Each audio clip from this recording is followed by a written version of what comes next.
Jesus, he's falling around the gaff. Do you think I come up the lagging on a bubble? I know where I'm putting Daddy's sauce. Hang on, can I submit my confession?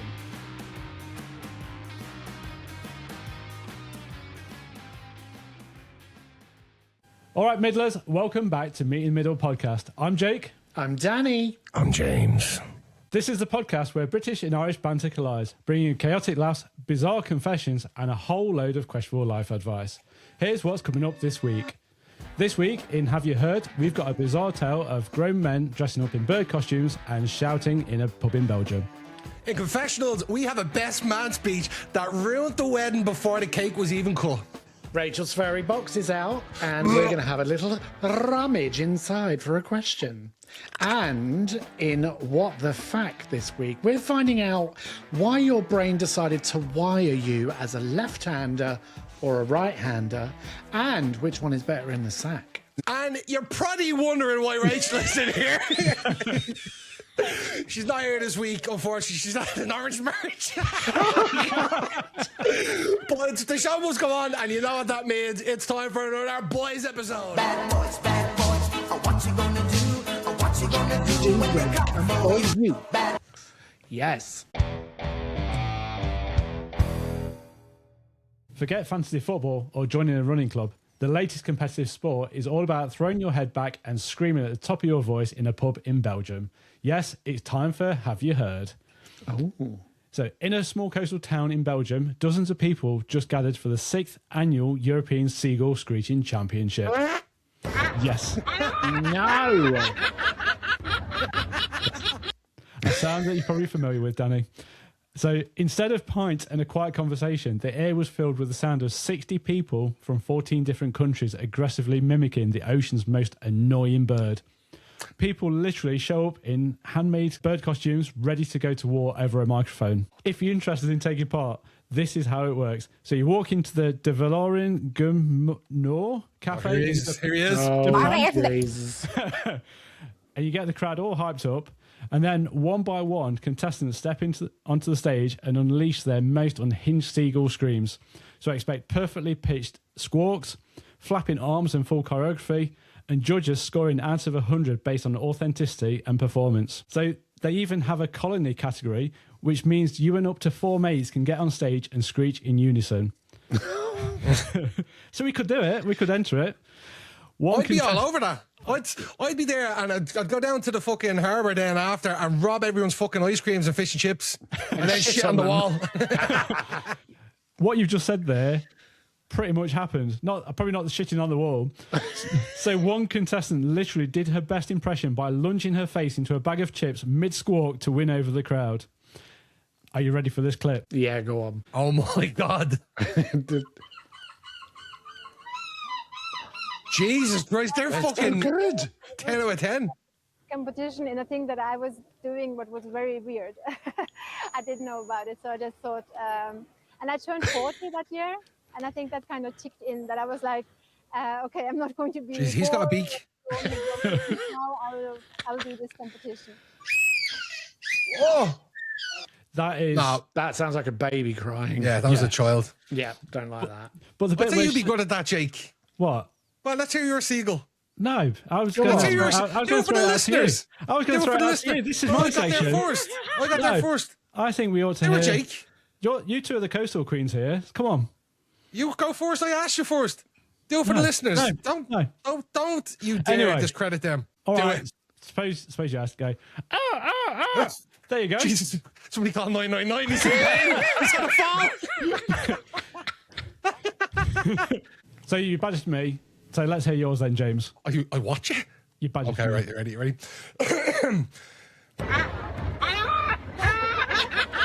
I call bullshit. Come on. No. That's a crow. I can't go high pitch. All right. Let's see if our vocally trained person on the panel can Well, do it. I will do a cartoon one. Mine. I feel like I've been royally stitched up here. Thanks, guys. Yeah. So, why is it going trending and everything like that? So, Why? Yeah. Why? Why is the main question. So clips like we've just seen are just completely dominating TikTok right now because it's just unadulterated chaos. Like, it's just crazy.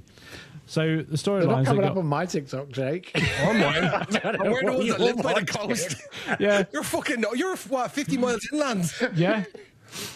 So this year, a Danish woman named Anna Brinold, I think that's who we saw in the clip, took home the gold in the adult division. And meanwhile, the UK is being represented by a 9-year-old kid known as Seagull Boy, who famously discovered his talent after a seagull bit him while he was eating a tuna sandwich. Bit of a Spider-Man thing going on there. Ooh, They should rename him Christy Gull. crispy gold. Oh, very clever there. So, why is this working? So, honestly, like, screeching at the top of your lungs in a pub full of strangers who are cheering you on is probably cheaper than going to therapy. Agree? So, it's basically an excuse to tap into your primal instincts, have a few drinks, and not care at all about how embarrassing you look. Plus, being a European medalist is technically a great CV booster, but No. you don't have to disclose what it is in, but there are some risks to it. So you're trusting yourself to not completely blow out your vocal cords, not have to explain your new Seagull champion title on a first date, and not accidentally attract a massive flock of aggressive birds when you practice at the local park. So don't do it, Danny. There's no chance I'll be doing it. This is a thing you want to do if you want to look like a twat. Yeah, but it's a niche area, so each to their own. Each to their own. Each to their own. Yeah. Did you ever see that TikTok of that? I think it was like a father and daughter in a van, in his van, and he's eating chips from McDonald's or a chipper, and he's feeding it to the seagulls, and he's like, "How funny would it be if I grabbed one?" And she's like, "No, don't." And he Yes. grabbed. Have you seen it? Yeah, Have I've you seen it, seen it. Jake? No, Let me show you. that's dangerous. If we grab one and throw it in here, we'll run off.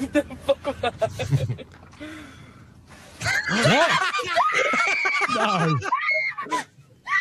Oh, It's in the poor fucking thing. car.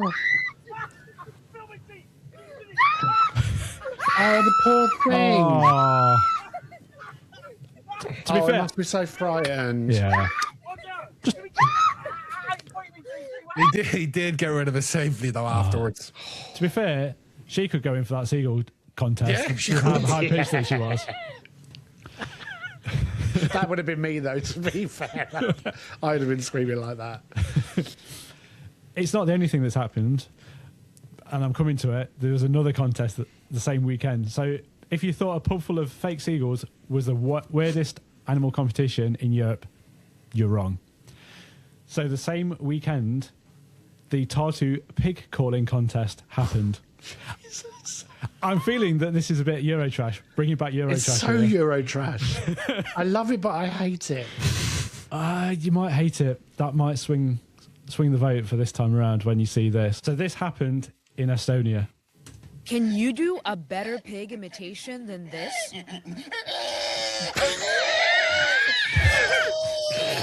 He's loving it. Might have hogged the spotlight at Estonia's first pig schooling competition. You've won a bottle of wine. Power, authenticity, and entertainment value.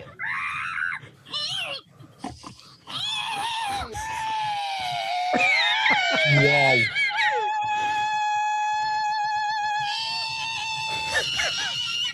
Life must be fun. Is he crying? I made Yeah. at home a little bit noise and practicing a little bit, and then I came here and winner. Good for And you. my wife would watch me in the bedroom talking like a pig and squealing around the bed. I'm winner. I have pick and mix. I will go back to my trough now and eat my slurry. It's just crazy. Like those two competitions happened the same weekend. So, do you know what? If you're on the continent, you can either be a seagull or a pig. What do you Or want you to can be? be normal. Or normal? Well, it's up to you. Depends on how you define normal, Danny. Well, you can always win that competition and bring home the bacon. Oh, that's bad, James. I'm going to have to wrap it up before there's any more bad jokes here. So there you go. There's proof that if you're naturally annoying, there might be a medal in it. So get in contact with us. DM me at podcast.meetinthemiddle, or you can email me directly, jake@meetinthemiddlepod.com. Tell the truth and shame the devil. It's time for Confessionals. Oh. If you've got any stories you'd like to submit in to us anonymously, please DM us directly on Instagram at podcast.meetinthemiddle, or you can email me directly, james@meetinthemiddlepod.com. Now, this best man speech literally ended a marriage before the cake was even cut. Oh, no. I need to share this story of how my brother absolutely ruined his best mate's wedding. He was the best man, and he'd been hyping up for a speech for months, claiming it was to be edgy and legendary. The time comes, everyone has their champagne glasses raised. My brother stands up completely sloshed, clears his throat, and decides to open with what he thought was a hilarious anecdote about a lad's holiday in Magaluf 5 years ago. That's never going to end well.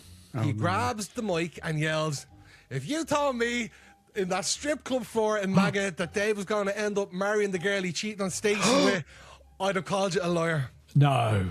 The problem, the bride's name was Stacey. The silence that fell over the marquee was deafening. You could hear a pin drop. The groom's face completely drained of colour, and he just put his head in his hands.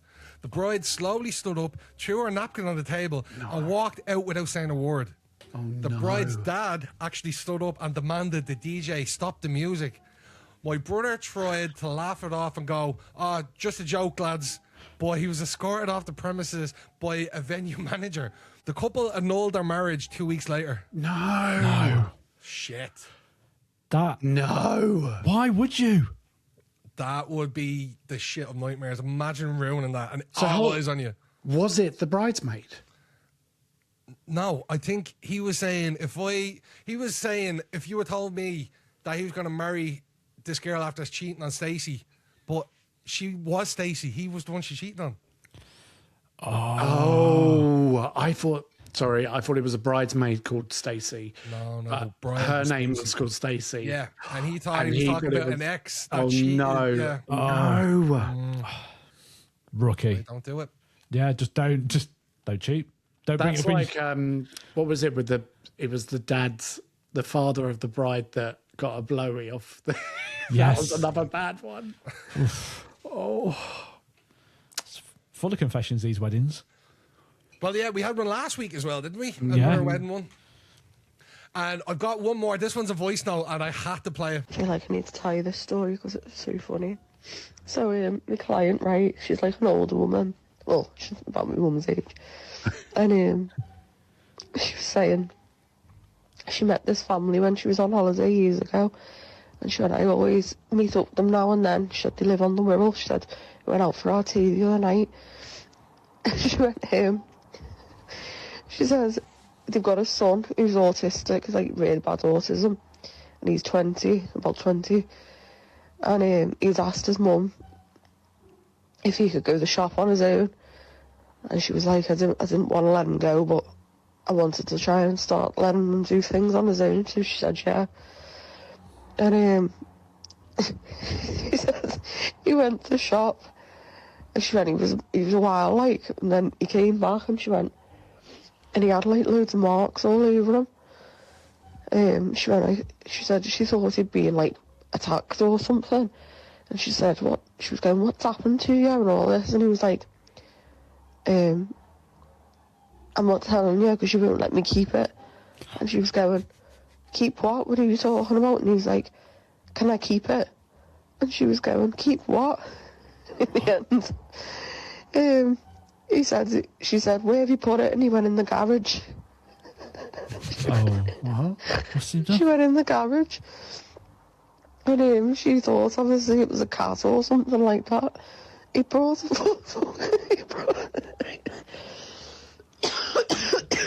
he brought a dwarf home, like an actual human little person. Locked in the garage. No. And the little dwarf been hitting him trying to get away. You won't let me keep it. What? No. We don't endorse it, but fuck me, what a story. That is... Like, I hope it's hard That's to write. kidnap. It is kidnap, Yeah. High fucking street kidnap and throwing him in the shed. Can That's I like something out keep of fucking it? Dexter. That is a bit... Yeah. I can't believe that. Surely that would have been on the news or something. You'd think it would be, wouldn't it? I hope they weren't in there that long. Coming back with scrape marks and thinking that she brought a stray cat home and it's a fucking little person. I was thinking, is it like a bird? Is it like a gerbil or something? What, an that eagle? it's found? Got an eagle? Oh no, like It's a like seagull. Oh my goodness, that is top notch. That's a win. Oh, God. Wow. Okay, so no Rachel this week, but we still got her furry box to play with. And I'm the lucky one that gets to do it. So I'm going to dip right in and see what we pull out. I just think, what are you going to pull out? Oh, you had a good I feel like rummage. they've been quite tame. I want like a real, like, juicy one. Here it is. Oh. Okay. Oh, from that look. We haven't had any nice ones in a few weeks. I know.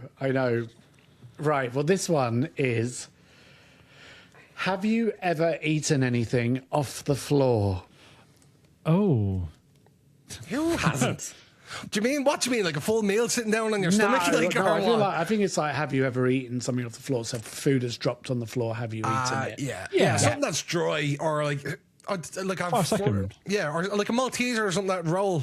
That's going to pick up much. Yeah, I have eaten something like only off my floor, not like off the pavement or anything outside. But if I've dropped a bit of food on the floor, I do the 5 second rule, and if I've got it up and it's not got any hairs on it or whatever you say pavement. I remember I've got a mate that was walking down the street and dropped a bottle of wine and it smashed on the.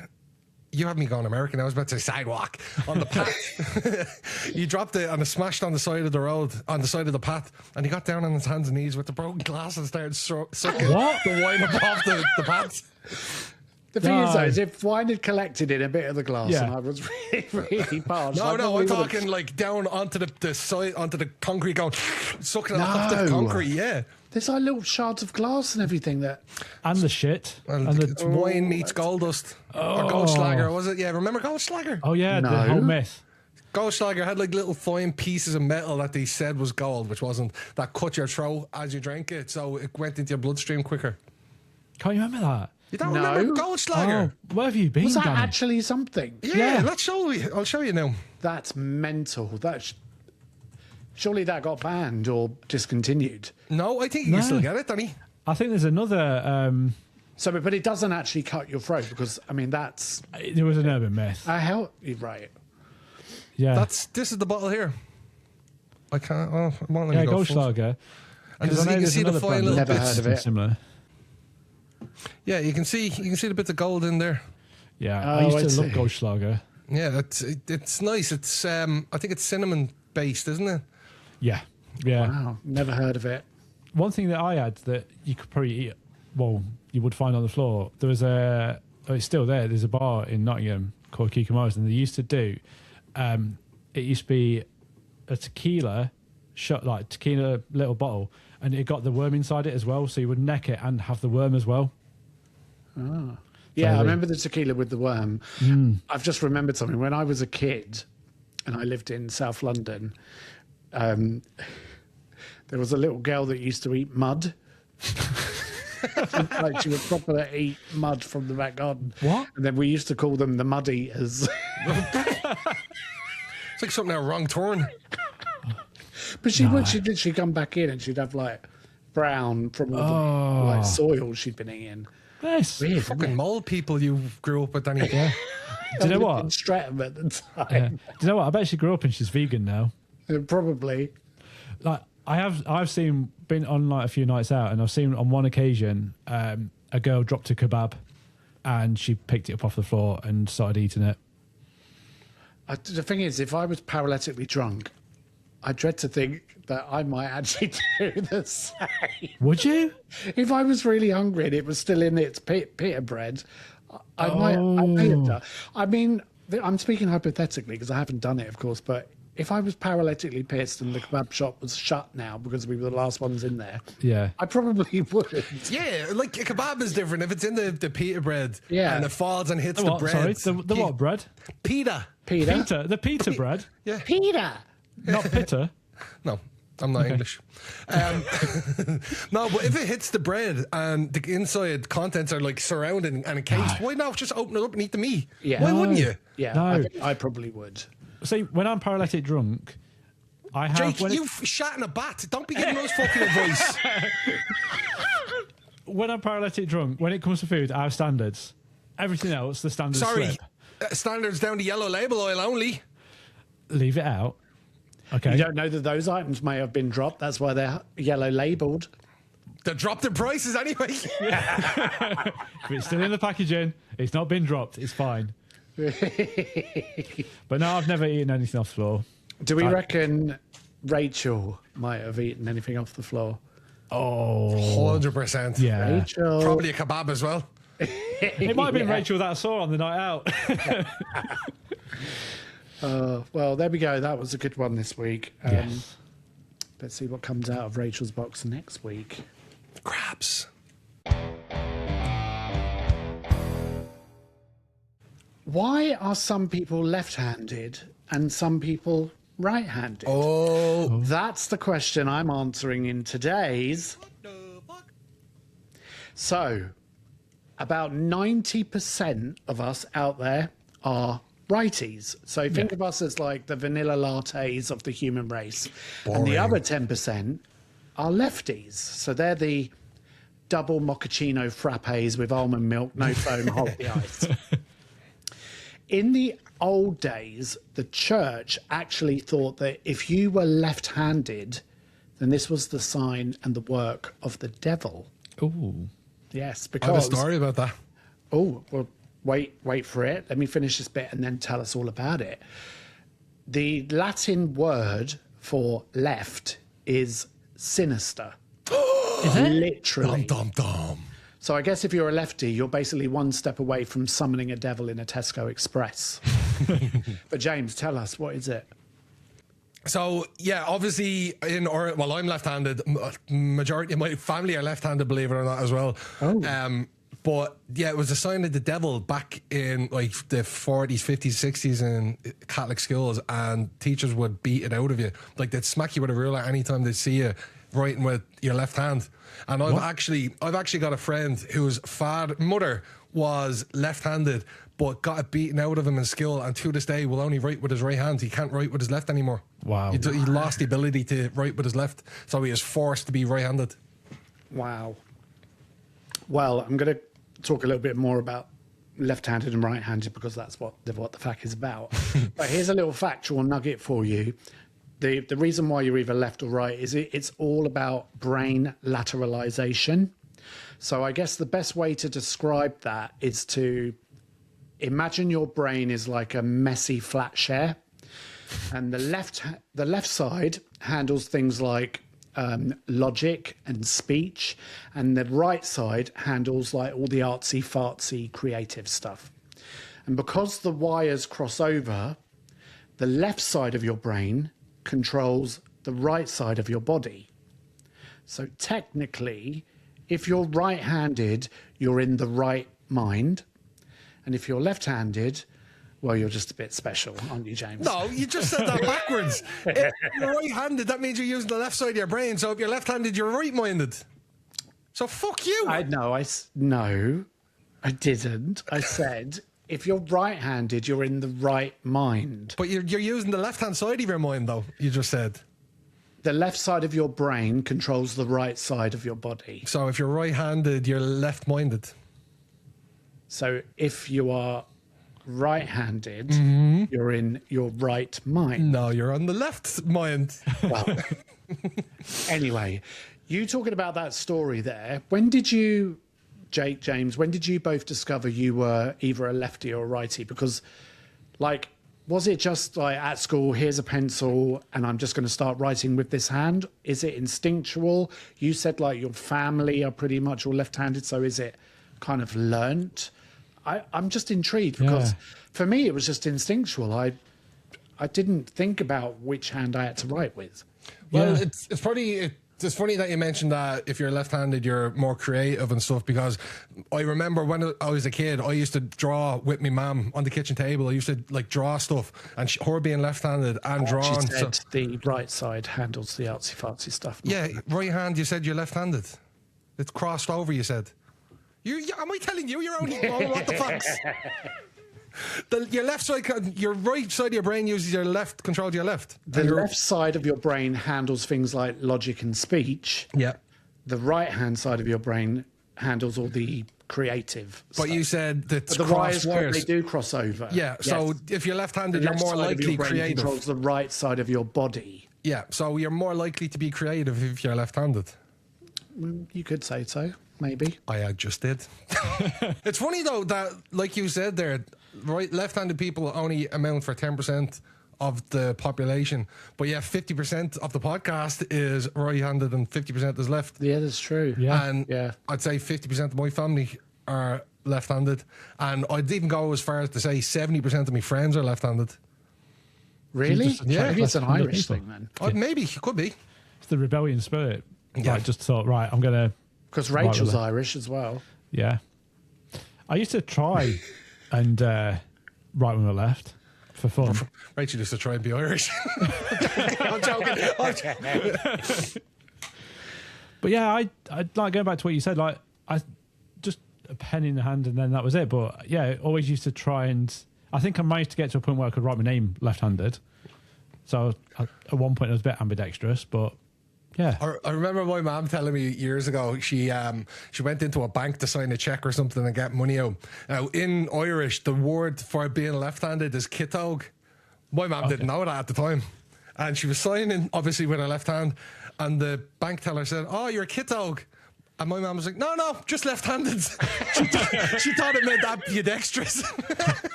It's like, so Danny, you're right-handed. Yes. Which hand do you hold your phone with? This hand. So you're right-handed. Right hand, yeah. Oh, okay. I hold it with my left. I operate my phone with my left hand. No, I hold it in my right hand. I hold, Predominantly. Yeah. I held it with my right, I think, yeah.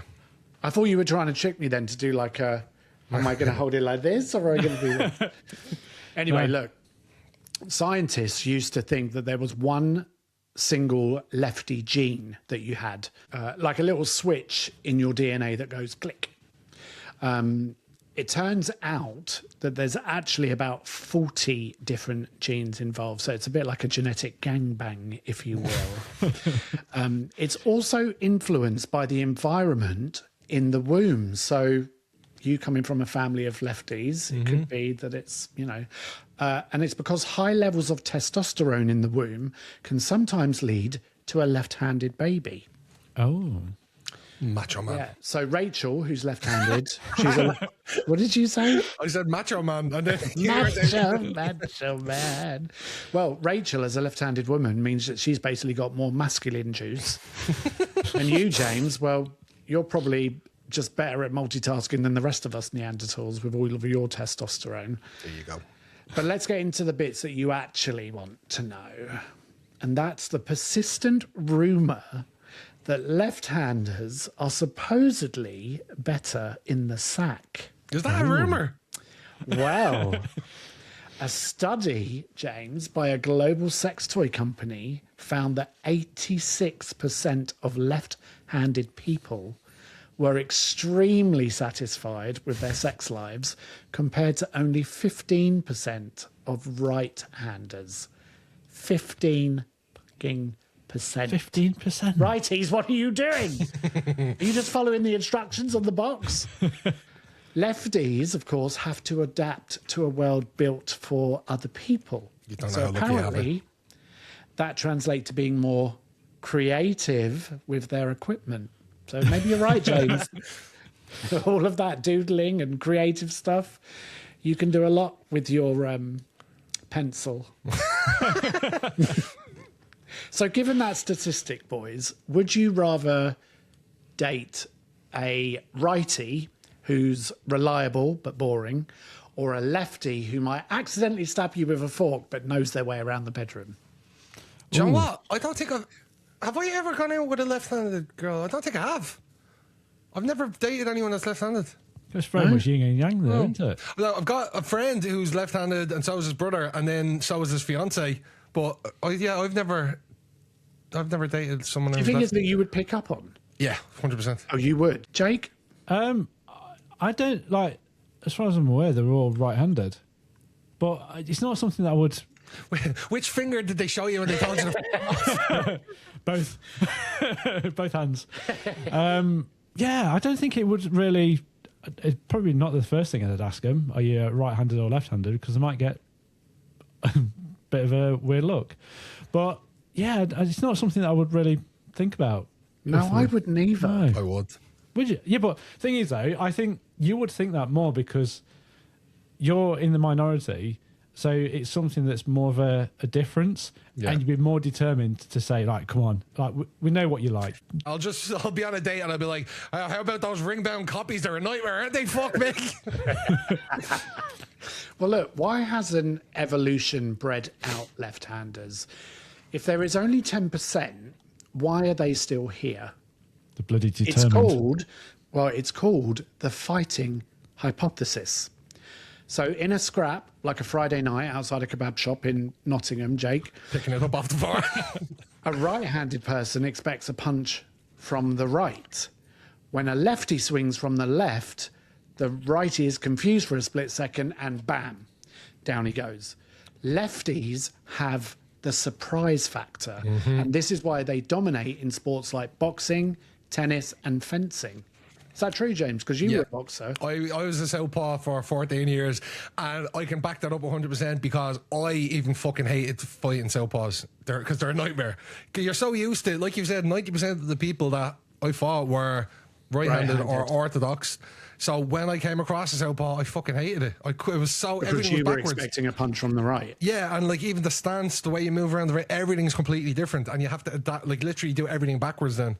Yeah, so I know how annoying I am to box. The thing is, though, like thinking about it, like boxing, like say boxing against a southpaw, you just crossing on the same side. It's just Yeah. Well, there you have it. You're left-handed because your brain is wired backwards. Your genes are playing a complicated game of Tetris, and your mum had a bit too much testosterone while she was binge-watching Corrie. You might die sooner, lefties, because statistically, lefties die slightly younger because the world is a giant death trap designed to kill them with power tools and circular saws. But at least you're having more fun in the sack before you go, eh? That was What the Fact. right or left. See what you did there? Yeah, we're now on to our Midler soundtrack, which can be found below in the description of this episode on Spotify. Just search Midler soundtrack and you'll find it all there. So this week I'm listening to Billy Lockett. Things Are Looking Up. It's making the rounds on TikTok and Instagram, so go check it out. It's one to listen to. Billy Lockett? Yes. Is he the guy that does those videos with his mum? He is. Yes. Oh, he's I've seen him. so good. Okay. Yeah, I believe he's going on tour soon. So go and check him out. That's what the videos are about. Him and his mum counting the tickets Yeah. and the sales. So good. Yeah, go and check him out, definitely. I didn't see a Dublin lineup on that though. Oh. So, Danny, what are you listening to? Well, this week, Jake, I am listening to Daisy Jones and the Six. The River. Because we've all watched it. They're actually not a real band, but my God, their album called Aurora is brilliant. Check it out. Yeah. The River. Oh, it's brilliant. And James, what are you listening to? This week, Jake, I am listening to Mac Miller's The Spins from 2010. Oh, yes. If you haven't heard it, give it a listen. They sample Emperor of the Sun in it as well. It's really, you know it? Yeah, I think I've played it for you before. Yeah. Give it a listen. Love that one. R.I.P. So there you go. That's our choices for this week. So go check us out on Spotify or the link below. That's all for this week's episode. So give us a follow and hit that bell notification wherever you get your podcast from. Bye. Bye. That was a bit abrupt. Was it? Yeah. What do we normally say? I don't know. Thanks for listening. See you next week. Bye. Yeah. Okay. This Yeah. is like, wherever you get a podcast. Bye. Fuck it. We leave it there. See you next week.